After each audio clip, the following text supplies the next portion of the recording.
Good morning. आज का जो हमारा डिस्कशन है वो जीरो बजट नेचुरल फार्मिंग के ऊपर है। It's zero budget natural farming ZPNF। जैसा कि नाम से पता चलता है आपको, दो चीज़ें हैं। Zero budget natural farming. Zero budget is even if you don't have money, I mean not much money, then also you can practice agriculture with the help of natural available resources. यानी कि ये एक ऐसी कृषि तकनीक है जो परंपरागत तरीके से भारत में सदियों से इस्तेमाल किया जा रहा था, जिसके तहत कृषि के लागत मूल्य को शून्य करने की कोशिश की जा रही है। और इसके लिए जो तरीके अपनाए जाएंगे वो पूरी तरीके से प्राकृतिक होंगे। इस कृषि पद्धति को ही हम जीरो बजट नेचुरल फार्मिंग कहते हैं। भारत में जब आप कृषि के विकास को देखेंगे तो लेट 1960s में हमने देखा था हरित क्रांति, ग्रीन रेवोल्यूशन उस समय की आवश्यकता थी। जो लोगों के जो फूड सेफ्टी और सिक्योरिटी थी उसके लिए आवश्यक था कि भारत में जो अनाज का उत्पादन हो इतना अधिक हो कि हमें किसी और देश से आयात करने की आवश्यकता ना पड़े। लेकिन हरित क्रांति के दौर में जो कृषि पद्धति अपनाई गई संभवतः वो प्राकृतिक नहीं थी, क्योंकि उसमें जो बीज था वो हाई यील्डिंग वैरायटी सीड्स थे और उसके उत्पादकता को बढ़ाने के लिए, प्रोडक्टिविटी को बढ़ाने के लिए हम लोगों ने chemical fertilisers, chemical pesticides, herbicides, weedicides, इतने तरीके के कीटनाशक और रासायनिक उर्वरकों का इस्तेमाल किया कि जो फूड है उसके अंदर भी कंटामिनेशन देखने को मिल रहा है। और दूसरी तरफ जो ज़मीन की जो उर्वरा शक्ति है वो भी डिक्लाइन हो रही है। पंजाब के कई सारे क्षेत्रों में हमें पता है कि सैलिनिटी बढ़ गई है, नमक की मात्रा ज़मीन के अंदर बढ़ गई है। इसके अलावा हरित क्रांति वहीं सक्सेसफुल हो पाया जहाँ पे कि इरिगेशन फैसिलिटी थी, क्योंकि उसके अंदर अत्यधिक पानी की आवश्यकता होती है। इरिगेशन फैसिलिटी होना एक क्या है, प्री कंडीशन थी ग्रीन रेवोल्यूशन के सक्सेस के लिए। तो वैसे में 1990s के दौर में, 1990 के दशक में सुभाष पालेकर नाम के कृषक ने, कृषि वैज्ञानिक नहीं कह सकते हम उनको स्ट्रिक्ट सेंस में, लेकिन उन्होंने पारंपरिक तरीके से महाराष्ट्र के अंदर और दक्षिण भारत में विश्व स्तर का कर्नाटक और आंध्र प्रदेश में कई सारे उपयोग किए, जहाँ पे जीरो बेस्ड नेचुरल फार्मिंग को उन्होंने प्रमोट करना शुरू किया है। और उनके शब्दों में आज लगभग 50 लाख किसान उनको फॉलो करते हैं, उनके संरक्षण में खेती करते हैं, उनके देखरेख में खेती कर रहे हैं।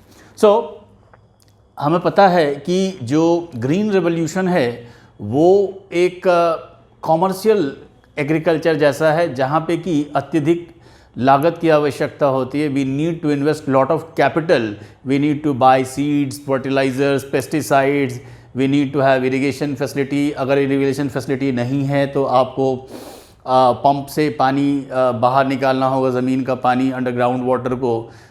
इसमें एनर्जी कंजम्पशन भी ज़्यादा है, इसमें पानी की आवश्यकता भी अत्यधिक है, और साथ ही ये इन्वायरमेंट फ्रेंडली नहीं है, ये पर्यावरण के हितों के अनुकूल नहीं होते हैं। वैसी स्थिति में जीरो बजट फार्मिंग एक ऐसी पारंपरिक प्राकृतिक कृषि पद्धति है जिसमें जो संसाधन प्राकृतिक तौर पर उपलब्ध होते हैं उनके माध्यम से कृषि की जाती है। और इसमें जो कृषि लागत है वो लगभग शून्य जितनी होती है। यानी जो ग्रीन रेवोल्यूशन से अगर हम इसको कंपेयर करेंगे तो यहाँ पे लागत मूल्य अत्यधिक कम होता है। यही कॉन्सेप्ट है। उनके इसी योगदान के लिए उनको पद्मश्री से नवाजा गया, सुभाष पालेकर जी को। और भारत सरकार आज इसको एक मूवमेंट के तौर पर चलाना चाहती है। प्रधानमंत्री जी ने कहा है अभी हाल ही एक सम्मेलन में कि भारत को हिस्टोरिकल जो हमने जो गलतियां की हैं ग्रीन रेवोल्यूशन के समय, उसको सुधारने का मौका आ गया है। और इसके साथ ही जो किसान हैं उनके आय को दुगना करने के लिए भी ये आवश्यक होगा। आपको पता होगा इंडिया में ज़्यादातर जो लैंड होल्डिंग है वो बहुत कम है। लगभग 80% किसान उनकी जो लैंड होल्डिंग है 2 एकड़ से नीचे है या 2 एकड़ तक है। तो उनकी ऐसे किसान जो कि बहुत ज़्यादा पूंजी संपन्न नहीं हैं, उनके लिए जीरो बजट नेचुरल फार्मिंग क्या है, एक वरदान साबित हो सकता है। और इससे वो अपनी लागत को कम करके अपने आय को दुगुना कर सकते हैं। इसी पद्धति पे ये चलता है।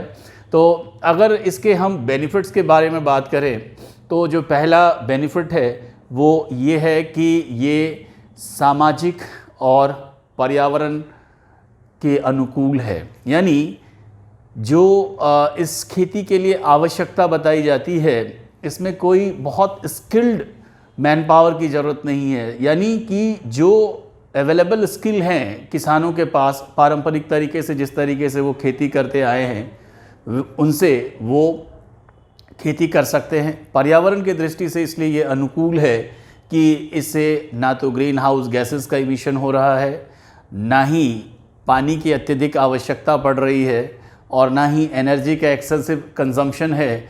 और ये एक उपयुक्त तरीका है जिसमें कि किसी अतिरिक्त ज्ञान की आवश्यकता नहीं है इस खेती को करने के लिए। दूसरा ये है कि ये जो इनपुट कॉस्ट है उसको कम करता है, कृषि का जो लागत मूल्य है वो कम करता है। यहाँ पे बीज खरीदने की आवश्यकता नहीं है। जो यहाँ पे हाइब्रिड बीड्स या हाई यील्डिंग वैरायटी बीड्स जो बीज हैं उसकी ज़रूरत नहीं है। जो प्राकृतिक बीज हैं, जो नेचुरल सीड्स हैं, उनका ही इस्तेमाल किया जाता है। और सभी चीज़ें जो प्राकृतिक तौर पर अवेलेबल होती हैं उनका ही इस्तेमाल किया जाता है। दूसरी बात ये है कि ऐसा कहा गया है कि ये एक ऐसा नेचुरल इकोसिस्टम है जहाँ पे हम एक गाय की मदद से, देसी गाय की मदद से, है ना, उससे लगभग 30 एकड़ में कृषि कर सकते हैं। इसके लिए जो इंग्रेडिएंट है, जो सामग्री चाहिए, वो गोबर, काउडंग, गौमूत्र, काउ यूरिन, और इनको फर्मेंटेशन कराया जाता है। इसमें कुछ अनाज वगैरह भी डाले जाते हैं और गौमूत्र, गोबर इनके साथ मिक्स करके कुछ जैगरी, शुगर वगैरह, शक्कर वगैरह डालते हैं इसमें। तो इससे फर्मेंटेशन से क्या होता है कि जो जीवाश्म में क्या है, बहुत तेज़ी से जो बायो ऑर्गेनिज़म काफ़ी तेज़ी से मल्टीप्लाई करते हैं। और इसके साथ ही जिस खेत पर, जिन खेतों में इसका इस्तेमाल किया जाना है, उस खेत की मिट्टी को भी इसके अंदर डाला जाता है ताकि क्या है, नेचुरली वो उसको एब्जॉर्ब कर सके। और जब ये फर्मेंटेड मटेरियल तैयार हो जाता है तो इनको क्या है, खेतों के अंदर डाल दिया जाता है। दूसरी बात ये है कि यहाँ पे जो प्लोइंग की जाती है, डी प्लोइंग नहीं की जाती है। तो वहाँ पे भी किसानों को क्या है, बचत हो सकता है। तो एक बहुत ही माइल्ड सी टिलिंग होती है उसमें, और उसके बाद खेत को तैयार किया जाता है। ये जो फर्मेंटेड गोबर वाला मिश्रण तैयार होता है उससे, उसके बाद जो बीज होती है उसी बीज का इस्तेमाल करते हैं, प्राकृतिक बीज का इस्तेमाल किया जाता है। और इस तरीके से क्या है, जो अनाज है, ऐसा देखा गया है कि पहले साल में ही अत्यधिक उत्पादन भी देता है, फसल अत्यधिक उत्पादन देता है। अब जो इसके लिए कीवर्ड्स, जो इसके लिए 4 स्तंभ बताए गए हैं, उसकी हम लोग चर्चा कर लें। इसमें जो 4 स्तंभ हैं वो है जीव मित्र, बीज मित्र, आच्छादन और वाष्प। यहाँ पे जीव मित्र का मतलब ये है कि preparation of cow dung along with the cow urine and everything. तो इससे क्या होता है कि एक उर्वरक जैसी चीज़ तैयार हो जाती है प्राकृतिक तौर पर। इसे जीव मित्र कहा गया है।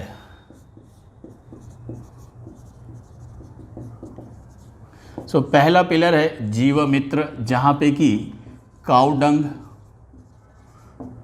With urine, some cereals, jaggery and soil, इनको मिक्स करके एक मिश्रण तैयार करते हैं जो खेतों के अंदर डाला जाता है। दूसरा है बीज मित्र, यहाँ पे जो नेचुरल बीज हैं, ठीक है, सीड्स, उनका इस्तेमाल किया जाता है। तीसरा है जिसका कहते हैं आच्छादन,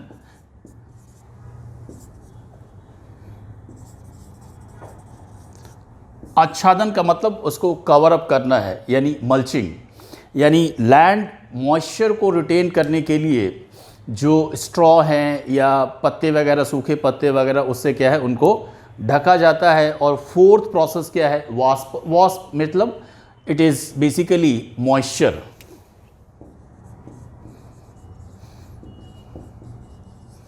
और इस तरीके से इन चारों की मदद से क्या है इस खेती को एग्जीक्यूट किया जाता है। कर्नाटक में ये काफ़ी सक्सेसफुल रहा है, आंध्र प्रदेश में इसका एक्सपेरिमेंट चल रहा है, छत्तीसगढ़ में इसका एक्सपेरिमेंट चल रहा है। और इसे भारत की सरकार भी 2 योजनाओं से क्या है मदद कर रही है। 2 योजनाओं के तहत भारत सरकार इस स्कीम को सपोर्ट कर रही है। इसका नाम है परंपरागत कृषि विकास योजना, जो 2 स्कीम जिससे इसे मदद की जा रही है, उसमें पहला है परंपरागत कृषि विकास योजना और राष्ट्रीय कृषि विकास योजना। इसका नाम ध्यान रखिए,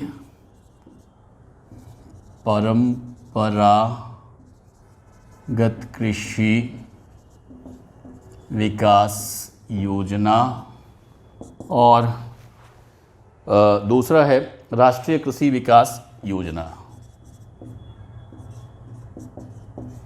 राष्ट्रीय कृषि विकास योजना।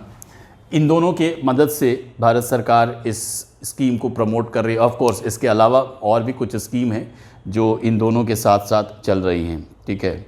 अब हम ये समझने की कोशिश करेंगे कि ये क्यों इतना महत्वपूर्ण है। पहली बात तो ये है कि ये कॉस्ट इफ़ेक्टिव है और इस वजह से जो भारत में कृषि की संरचना है, ज़्यादातर हमने देखा कि 80% किसान क्या है वो स्मॉल और मार्जिनल फार्मर की गिनती में आते हैं और उन्हें परंपरागत कृषि का ज्ञान भी है।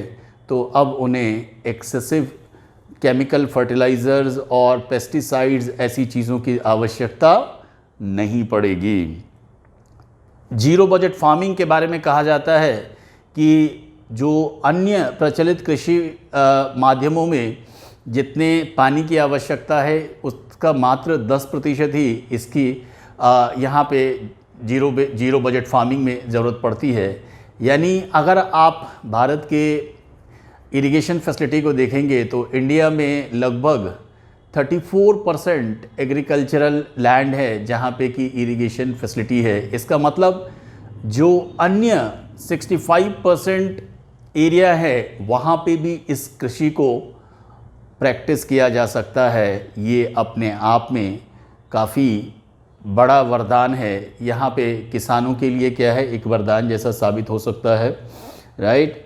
इसके अलावा एनर्जी का कंजम्पशन इसमें जो दूसरे एग्रीकल्चरल प्रैक्टिसेस हैं उसका मात्र 10% होता है, राइट। तो इस तरीके से जो जीरो बजट फार्मिंग है इसके काफ़ी सारे फ़ायदे हैं, but it is easier said than done. कहना आसान है, करने में कुछ मुश्किलें होती हैं। यहाँ पे जो आवश्यकता है इसमें इसको और वैज्ञानिक रूप देने की आवश्यकता है, इसमें और ज़्यादा वैज्ञानिक अनुसंधान की आवश्यकता है। Indian council for agricultural research इस पर अभी और ध्यान दे रही है कि इसको और कैसे साइंटिफिक तरीके से हम इसको प्रैक्टिस कर सकते हैं। दूसरी चीज़ कि जो एक मेजर कंस्ट्रेंट आएगा वो है इसके मूल्य को लेकर, यानी कि बाज़ार में इससे एक अलग रिकग्निशन मिलना चाहिए। ये जैसे कि आपको पता होगा कि कुछ एरिया स्पेसिफिक प्रोडक्ट होते हैं जिसको हम जीआई कहते हैं, जोग्राफिकल इंडिकेटर कहते हैं। उसी तरीके से जो जीरो बेस्ड नेचुरल फार्मिंग है, right, ZBNF, sorry it should be ZB, zero based natural farming है, इनके लिए भी क्या है, इसी तरीके का एक मानकीकरण, एक इनका एक ब्रांड बनना चाहिए ताकि लोग अश्योर्ड हो जाएं कि ये पारंपरिक तरीके से खेती की गई है, इसमें पेस्टिसाइड्स का इस्तेमाल नहीं है और इसीलिए निश्चित तौर पर ये स्वास्थ्य के लिए अच्छा ही होगा और इसके प्राइस को एश्योर करने की आवश्यकता पड़ेगी। इसके अलावा जो एक मार्केटिंग नेटवर्क डेवलप करने की ज़रूरत है कि कैसे इसके जो उत्पाद है इसको बाज़ार में बेचा जा सके, उसकी ब्रांडिंग की जा सके, उसका स्टैंडर्डाइजेशन प्रोसेस होना चाहिए, उसकी पैकेजिंग होनी चाहिए और गवर्नमेंट को जैसे बाकी जगहों पे सरकार मूल्य सुनिश्चित करती है, MSP जैसी कोई व्यवस्था सरकार इसके लिए कर दे तो ये निश्चित तौर पर फार्मर्स के लिए वरदान साबित होगा। So this is about zero based natural farming. Thank you very much.